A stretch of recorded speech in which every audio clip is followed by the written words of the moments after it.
Breaking news for you now. We are learning that some brand new charges have just been filed against cult mom Lori Vallow Daybell. We want to bring in now Court TV special contributor Ashley Banfield, who's been speaking with detectives to get the very latest. Ashley, good evening. Julie, so I've been working the phones all day, and literally in the last few seconds, I'm actually still reading some of my sources' information. I can confirm for you this. Lori Vallow has now officially been charged with 2 counts of conspiracy to commit destruction, alteration, or concealment of evidence. I'm also told that this comes as a result of a conspiracy with Chad Daybell and Alex Cox. So this is a fascinating new development in this case, because if you think about the fact that they've come to these extra charges for Lori through a conspiracy with Chad and Alex, that certainly does open the door down the road for far more serious charges, like potentially murder. Because conspiracy is something that can bring a whole lot of people in, like the spokes on a bicycle wheel, into the center of an action. And we know those 2 little kids didn't die of natural causes and bury themselves. So without question, this is a very significant development. Lori Vallow has now officially been charged with conspiracy to commit destruction, alteration, or concealment of evidence, 2 counts. And my source is telling me that we can expect the same thing for Chad tomorrow. Here's what I do want to say, Julie, and you'll understand this as a prosecutor who gets how this works. You don't just go flying off and charging people, because the minute you charge someone, the clock starts ticking. And you have to have your ducks in a row, because we have a constitutional right to speedy trial, right? So if you charge somebody and you're not ready, and they decide to elect a speedy trial and you're not ready, you're a mess. That's not what they want for this case. If they're going to go ahead with the murder charges, they want everything ready to go, which means the investigation continues, which also means that's why you saw investigators executing yet another warrant at Chad Daybell's property today. I'll also tell you this, Julie, they not only went into Chad Daybell's home, children answered the door, they had their paperwork, inside they went, but they also went into 2 other buildings on that property. They went into the shed and they went into the barn. And I also know specifically they knew what they were looking for. They went in with a specific intent to find a couple of things in particular. And so that tells you that they are trying to solidify every little piece of detail in order to go further with far more serious charges. Here's something else, Julie, that I know that you will understand as a prosecutor. What Lori Vallow has been sitting pretty in jail on are abandonment charges, right? Child abandonment charges. And she was told, produce the children, which she didn't do. But somebody else produced those children. The police produced the children. They dug the children up. And so now, if you do the math on this, those charges don't really pertain any longer to Lori Vallow. It's not a case of abandoning those kids now, because we know where those children are. So this is a very critical move on the part of the investigators, the part of the prosecutors in this case, in this very, very wide-reaching, multi-state, multi-jurisdictional, federal and state level case. Get her on other charges so that they can continue the good work of what those police officers are doing, and that is building the more serious case against all 3 of them, not just Lori, also Chad, and the involvement of dead Uncle Alec. And I don't need to remind our viewers what dead Uncle Alec was reported to have done in the wee hours between the last time Tylee was seen alive and the last time JJ was seen alive, and the next day, at which point his cell phone found him pinging over both of their graves.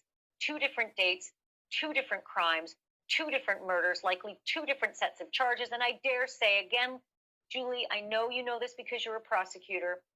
That would mean if you get 2 guilty verdicts, you get sentences that are not concurrent, they're consecutive. So that's sort of the latest breakdown in how today played out and what these investigators have been doing. But if you missed it, 2 counts for Lori Vallow: conspiracy to commit destruction, alteration, or concealment of evidence, and sit pretty because you're likely to see that repeated tomorrow with Chad. Same charges. Wow, Ashley, this is huge. This is huge. And so much, you gave us so much information here, so much to unpack and go through. But first off, I want to touch on that really critical point you made about the charges she's being held on right now. If we take a step back, so many people looking at this case, eyes on it all over the country, and we know that there's this death investigation going on. But abandonment, right? That's what's holding her, the desertion of the kids, abandoning the kids, contempt of court, all that. But now you're right, it was the police who produced her children. Right. So that has to go away. So to your point, these investigators have been working around the clock to get their ducks in a row. It seems like, tell me, Ashley, in your opinion, these charges today seem to be one step closer to possibly the homicide charges that we think may be ultimately coming. Well, listen, I mean, this is the first time I've heard Alex Cox as part of a conspiracy with Lori and Chad.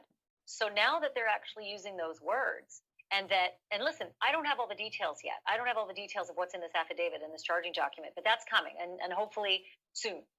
If not tonight, probably tomorrow morning. But we'll start to find out. But what I am told is that a lot of the details are the same as in the last affidavit, that walloping affidavit that we got 2 Fridays ago, that just sort of sat me back in my chair and made me catch my breath just because the details were so disturbing and so unbelievable. And listen, I've covered so many murders in my 3 decades, but I just can't believe the details that I read in that affidavit, that Uncle Alex, in the middle of the night, was over at Lori Vallow's apartment, and lo and behold, the next morning he's over at Chad's, and that's the last time we ever see Tylee.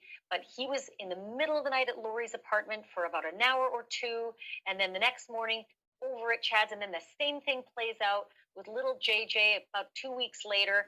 There's Uncle Alex carrying what looks like a sleeping JJ, but I dare say I'm now starting to wonder if that was a drugged or dead JJ passing through the last witnesses that ever saw him alive. And then lo and behold, the next morning, he's standing on the gravesite, or at least his cell phone is standing on the gravesite of J.J. Vallow. So we have this skulking, horrifying, monstrous character in dead Uncle Alex. And I'm not libeling this dead man.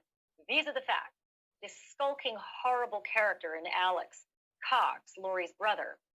And now you have police saying conspiracy, at least in these latest charges, conspiracy to commit destruction, alteration, or concealment of the evidence. But wow, that's pretty strong language, and you hear conspiracy between characters like these. Oh, most definitely, Ashley. And we've been talking about legal theories in this case, piecing together the facts, the evidence that we know thus far. And certainly we've all been theorizing about Alex Cox possibly being the family hitman, so to speak.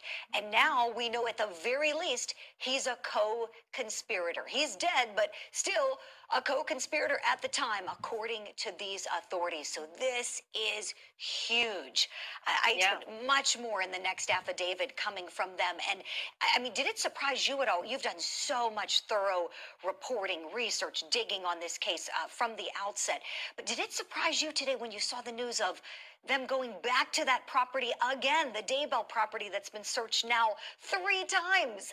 What did you think when you heard?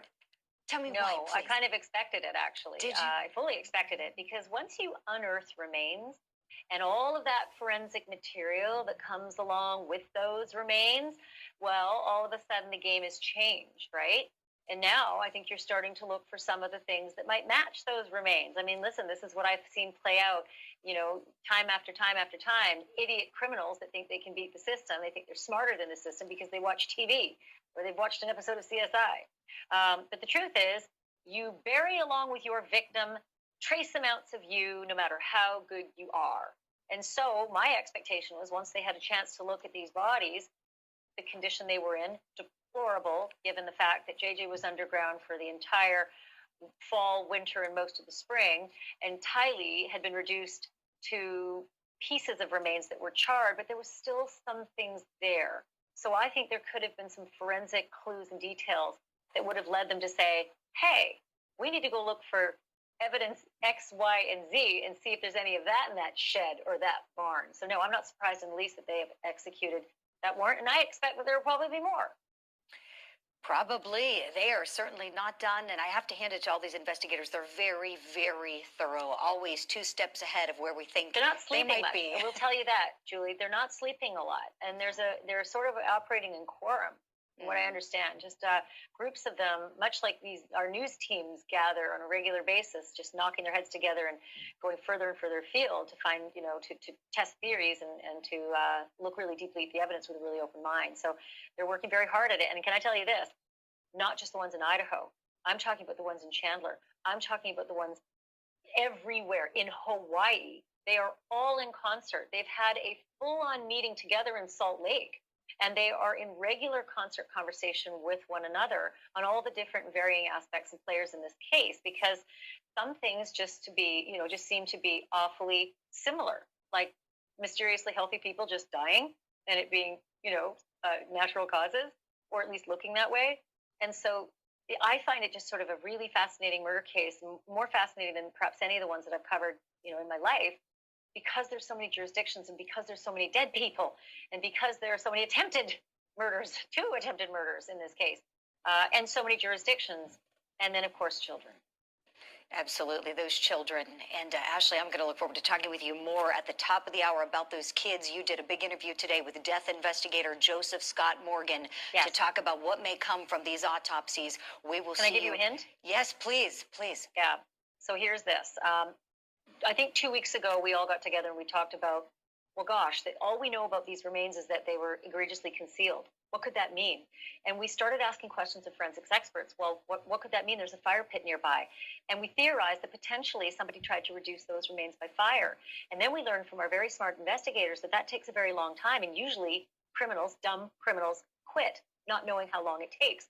And lo and behold, the affidavit came out and we learned that's exactly what was likely to have happened, right? Wow. She wasn't fully burned. She was buried. They couldn't get